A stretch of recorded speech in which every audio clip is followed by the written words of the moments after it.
Bonjour et bienvenue aux 12h30 à la une de l'actualité de ce vendredi 25 août 2023.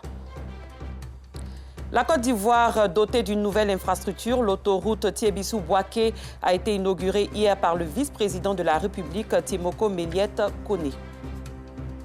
À l'international, le gouvernement sénégalais a décidé de poursuivre en civil l'opposant Ousmane Sonko. Tout d'abord, la campagne électorale pour les élections régionales et municipales s'est ouverte ce vendredi à minuit. Une campagne de 7 jours annoncée par la Commission électorale indépendante. Elle prend fin le jeudi 31 août 2023 à minuit. Avant l'ouverture de cette campagne, nos reporters ont voulu connaître l'attente des populations. Le reportage est signé Abdoulaziz Guira. 5 ans après, place aux élections municipales et régionales en Côte d'Ivoire. Pour les électeurs de 201 communes et 31 régions du pays, c'est l'heure de faire le bilan et porter leur choix sur un candidat. Et pour cela, il faut aller aux urnes. Cette recommandation, beaucoup l'ont comprise. Je dis aux Ivoiriens de voter au maximum parce que pour le développement de ce pays, on a besoin de voter. Le candidat que nous devons voter dépend de nous et que vraiment nous devons aller voter au maximum pour que notre candidat soit élu pour le bien de cette nation.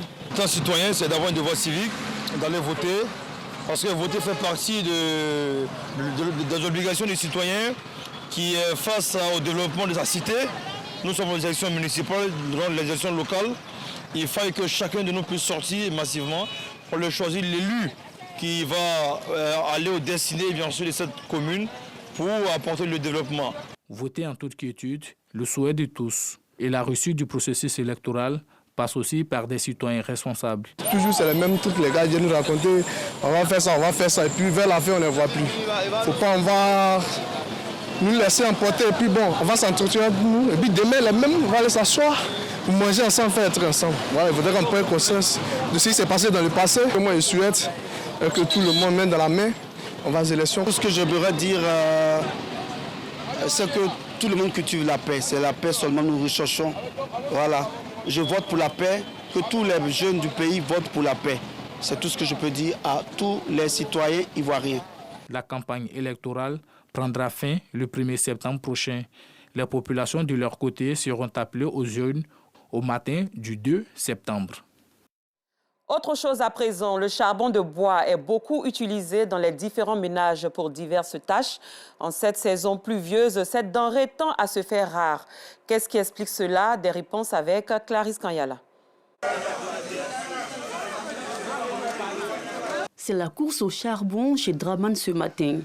Un grossiste du charbon au quartier Baradji dans la commune de Koumassi. Ce vendeur de charbon n'arrive plus à satisfaire même la moitié de sa clientèle. Le charbon de bois se fait rare en cette saison pluvieuse. Le camion qui est venu, là, tu vois du monde, voilà, ils sont venus s'arrêter parce qu'on n'a pas les moyens encore pour faire venir beaucoup. Donc ils sont venus s'arrêter, ça manque, donc on est obligé de partager un peu pour les donner.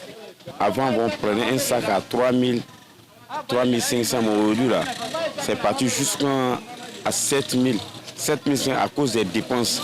Pour avoir un travail en brousse, il faut payer riz, poisson, sel, pour donner. Ils vont travailler et puis après, on va faire le compte. Maintenant, tout est devenu cher aussi. Ils ont tout augmenté là-bas. C'est à cause de ça maintenant, tout est devenu cher aussi à bien ici. Le business du charbon de bois représente un véritable défi de nos jours. Depuis 6 heures du matin, Abou, un revendeur de charbon, attend de s'approvisionner. Mais il ne peut avoir ne serait-ce qu'un seul sac. Depuis à 6 heures du matin, quand je était arrivé, je suis venu ici. Les gens ils sont venus avant moi. Depuis là, je n'ai pas trouvé charbon. C'est pas ce que je vais trouver charbon ici, je ne sais pas d'abord. Je suis là quand même. Je suis en train de lutter. Si j'ai trouvé, c'est ça. Si je n'ai pas trouvé aussi, je m'en vais. Si le camion arrive comme ça, aujourd'hui, ça peut faire 2 semaines, 3 semaines avant d'arriver. Tout le monde il se plaît. Il n'a pas de charbon. Il n'a pas de charbon. Un peu qu'il est là, les prix augmentent. Donc les gens ils préfèrent d'aller utiliser gaz. Des tricycles avec lesquels ces revendeurs espéraient transporter des sacs de charbon sont restés vides. Une situation difficile pour ces vendeurs qui font de la vente du charbon leur activité principale. Moi, je charge pour aller donner à les vendeurs. Je suis parti matin à Makori, il n'a pas eu. Je suis venu ici à Koumassi. Ici aussi, il y a eu des manquants. Donc on n'a pas ici, on va voir du charbon. Les quelques rares revendeurs qui parviennent à en acheter sont obligés de vendre cher. Cette denrée est devenue rare pour espérer avoir des bénéfices. Voilà, tu peux finir 2 sacs, 3 sacs, mais maintenant, là, même un sac, là, ça ne finit pas. Sinon, il ne sait même pas. La pénurie du charbon est la première cause de la flambée du prix sur le marché, ce qui n'est pas sans conséquence pour le business de certains commerçants et restaurateurs qui l'utilisent au quotidien. Le charbon est très cher. Le sol était à 200 francs, maintenant c'est devenu 500. Donc ça ne nous arrange pas. C'est pour ça que la banane est devenue plus chère. Là-bas, on vendait ça à 100 francs, maintenant on vend ça à 150, 200. Pour faire face à la pénurie du charbon et la flambée du prix, plusieurs restaurateurs et ménages s'intéressent de plus en plus au gaz butane. Mais là encore, cette solution est loin d'être sans difficulté. Comme le charbon, l'oignon est un produit prisé, voire même indispensable pour la confection des mets. Cependant, on constate une hausse vertigineuse du prix de cette denrée alimentaire. Pour en connaître les raisons, notre reporter Yacouba Koulibaly a investi le terrain, suivant son constat. Ici, au marché Diakouna, dans la commune de Makoré, l'oignon fait partie des denrées alimentaires qui s'achètent difficilement. Ramatou Koulibaly, vendeuse d'oignons, écoule difficilement sa marchandise. Pour cause, l'augmentation du prix de l'oignon par les fournisseurs, ce qui réduit considérablement son chiffre d'affaires. Actuellement, là, on vend, on ne gagne rien. Puisque ça vient, tout est pourri. On nous dit qu'il n'y a pas route, qu'il n'y a pas là-bas. Mais comme on a habitué, on ne peut pas laisser pour faire autre chose. À cause de ça, on est dedans toujours. Quand on dit le prix comme ça, les clients disent que c'est cher. Et ça ne les arrange pas. Nous aussi, ça ne nous arrange pas. On souhaite qu'ils n'ont qu'à diminuer. Et ça n'a qu'à venir beaucoup, ils n'ont qu'à diminuer. Comme ça, nous aussi, on peut vendre pour avoir quelque chose. Une réalité partagée par Sati Koulaï, une autre vendeuse d'oignons, obligée d'augmenter le prix de sa marchandise pour pouvoir amortir les charges. C'est pas facile de vendre l'oignon parce que c'est cher. Quand tu prends même, tu t'en sors pas. Mais comme on a l'habitude de vendre, on fait avec. Si on ne fait pas comme ça, on ne pourrait pas payer la place. Parce que j'ai 2 places. Donc, je fais comme ça pour puisse payer la place et puis voir ma famille à la maison. Si les vendeuses subissent la hausse des prix de l'oignon, les clients, eux, ont de la peine à gérer le budget du marché qui grimpe tous les mois. L'oignon, maintenant, ça ne nous range pas. Parce qu'avant, l'oignon, on paye 1 kg à 500, 1 kg à 400. Mais maintenant, l'oignon est devenu jusqu'à 1000 francs. Si tu prends 2 kilos pour faire ton condiment, tu ne peux pas payer 2 kilos encore. Tu es obligé de payer 1 kg ou bien 1,5 kg. Parce que l'oignon est devenu cher. La situation sociopolitique dans certains pays de la sous-région impacte le prix de l'oignon, ce qui devrait inciter les producteurs ivoiriens à se tourner vers la culture de l'oignon. Comme annoncé dans les titres, le vice-président de la République, Tiemoko Méliette Kone, a présidé ce jeudi 24 août 2023 à Djebonoa, au centre de la Côte d'Ivoire, la cérémonie d'inauguration de la section Thiébissou-Boaké de l'autoroute du Nord. D'une longueur totale de 96 km, l'ouvrage inauguré est constitué principalement d'un tronçon autoroutier de 84 km et d'une bretelle d'entrée dans la ville de Boaké de 2 fois 2 voies, également longue de 12 km et entièrement électrifiée. À cela s'ajoute un poste à péage, 3 parkings et 27 ouvrages d'art, dont 7 échangeurs, 7 passages piétons, 2 ponts et bien d'autres formes de construction. L'excellence a été célébrée à Niama, commune située au nord d'Abidjan. Les meilleurs élèves de la ville ont été félicités, encouragés et récompensés pour leur acharnement au travail. On en sait plus avec Noussangari. Esther est la meilleure bachelière de l'année académique 2022-2023 de la commune d'Anyama. Titulaire d'un bac D, elle a obtenu 314 points sur 400 à l'examen. Aujourd'hui, son mérite est reconnu par les autorités de la commune qui ont décidé de l'honorer avec le prix d'excellence Ibrahim Diakité du Moualim. Je suis très heureuse parce que je ne m'y attendais pas vraiment du tout, pas du tout. Moi qui me disais que non, je n'avais pas atteint les 400 points, j'étais même en train de pleurer, je me disais que mes points n'étaient même pas vraiment assez. Vraiment, je suis très contente ce matin, je suis très heureuse. Ma première recette, c'est d'avoir confiance en Dieu. J'éloigne de moi tout ce qui est hypocrisie. Orgueil, je ne me dis pas que je suis la plus forte. Je me dis tout le temps qu'il y a des plus forts que moi. Et si je suis forte, il faudrait que forcément je puisse avoir les 20 sur 20 en classe ou même les 400 points. Donc actuellement, mon objectif n'est pas encore atteint. Comme elle, ce sont 5 autres meilleurs élèves aux examens du CEP, BEPC et du baccalauréat général et technique qui ont été distingués pour leur abnégation au travail bien fait. Je remercie ceux qui ont permis à ce que l'excellence soit célébrée. Je remercie aussi mes parents. Sans eux, je ne serais pas ici. Sans l'encadrement de mes parents, sans l'encadrement de mes proches, je ne serais pas en train de recevoir ce prix. Je remercie tout le monde. Ces prix d'excellence, dont le but est de récompenser les meilleurs élèves aux différents examens scolaires, est l'œuvre de Diakité Ibrahim, député d'Anyama. On doit aider les élèves qui ont bien travaillé à l'école, c'est l'avenir de la jeunesse.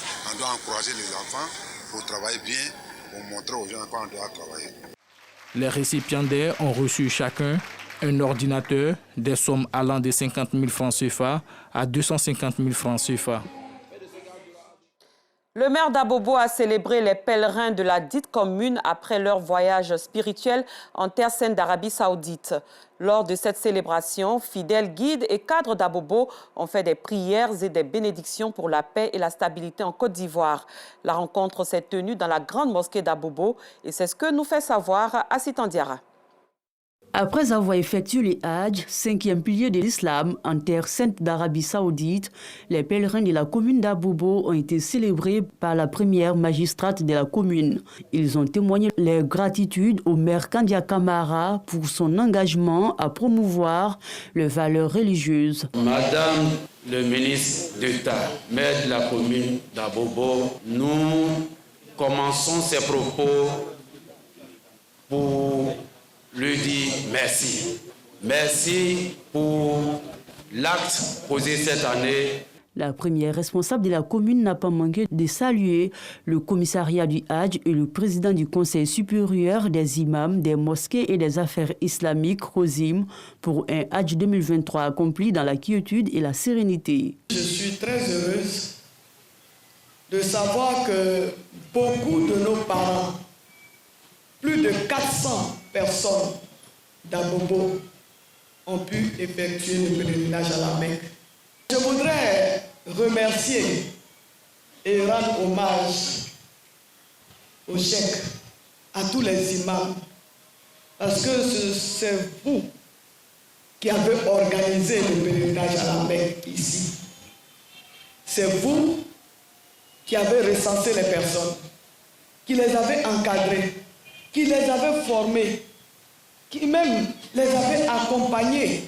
Prières et bénédictions pour les élections locales et régionales apaisées, des temps forts qui ont marqué cette célébration.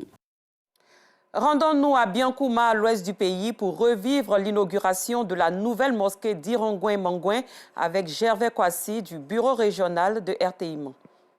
Les travaux de construction de la mosquée auront duré 3 ans. Al-Moutakir, c'est le nom de baptême de l'édifice qui peut accueillir plus de 500 fidèles à l'intérieur et sur l'esplanade. La réalisation de l'ouvrage est à l'actif de la communauté musulmane de Irongouin-Mangouin et surtout grâce à ce fils des 2 villages qui a fortement contribué à l'achèvement de la mosquée. Ce qui m'a motivé, c'est que c'est tout ce que nous faisons et tout ce que nous sommes aujourd'hui. En réalité, ce n'est pas par notre propre force, ce n'est pas parce que nous sommes les plus intelligents, ce n'est pas aussi parce que nous sommes les plus forts, mais c'est tout simplement la grâce de Dieu. Donc c'est pourquoi, pour la cause de Dieu, moi je suis toujours prêt à m'investir. Le premier responsable de la mosquée Al-Moutakir, qui a bien voulu s'exprimer en langue malinké, et ses coreligionnaires qui ont opté pour la voie de la langue de Molière, ont exprimé leur gratitude à l'endroit de toutes celles et tous ceux qui ont apporté leur contribution, quelle qu'en soit la nature, à la construction de la maison d'Allah. Vraiment, un rêve qui est devenu réalité, qui est l'inauguration de cette mosquée-là. Et on ne pouvait pas ne pas être présent aujourd'hui. Donc on est vraiment très heureux d'être là. L'inauguration de cette mosquée aujourd'hui, ça fait qu'on a le nom un peu partout. C'est le grand imam de Biankouma, le cheikh Swaliou Sanogo, qui a officié la prière inaugurale du vendredi à la mosquée Al-Moutakir de Irongouin-Mangouin. Hors de la Côte d'Ivoire au Sénégal, après qu'il a dit avoir souffert des attaques et pillages de biens publics dans divers secteurs lors du bras de fer entre le pouvoir et Ousmane Sonko, l'État du Sénégal va se constituer partie civile. Il attend d'être dédommagé par l'opposant. Loin du Sénégal, 2 magistrates financières ont signé le jeudi 24 août le renvoi devant le tribunal correctionnel de Paris de Nicolas Sarkozy et de 12 autres personnes pour les soupçons de financement libyen de sa campagne présidentielle 2007. Fin de ce journal, merci de votre attention. Très bonne suite de programme sur RTI2.